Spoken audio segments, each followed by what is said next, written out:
అతను ఒక బీసీ నాయకుడు, బీసీ వాదాన్ని బలపరుస్తున్నటువంటి వ్యక్తుల మీద ఇప్పుడు నాకు ఒక చిన్న మెసేజ్ కూడా వచ్చింది. ఇప్పుడే ఎవరెవరు బీసీలను టార్గెట్ చేస్తూ ఉన్నారు భూపాలపల్లి నియోజకవర్గంలో అని చెప్పి చెప్తా ఉన్నారు. వాళ్ళందరూ కూడా చెప్తా ఉన్నాం, బీసీ నాయకుల జోలికి వచ్చిన బీసీ నాయకులను అణచివేయాలి, అక్రమ కేసులు పెట్టాలని చూసినా మీ రాజకీయ గోరి మీరు కట్టుకున్నట్టు అవుతుంది. అది మేము క్లియర్గా చెప్పదలుచుకున్నాం. ఇక రాజలింగమూర్తి హత్యను ఏదైతే జరిగిందో ఆ హత్యని సిబిఐతో ఎంక్వైరీ చేయించాల్సినటువంటి అవసరం ఉంది.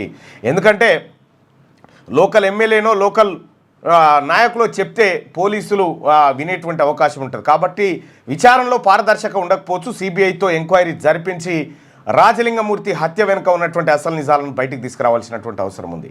దీన్ని తీర్మార్మలనగా ఆ హత్యను ఖండిస్తూ హత్యకు కారకులైనటువంటి ప్రతి ఒక్కరిని ప్రాథమికంగా ఇప్పుడు ఎవరెవరిపై అయితే ఆరోపణలు ఉన్నాయో వాళ్ళందరినీ విచారణ చేయాలి.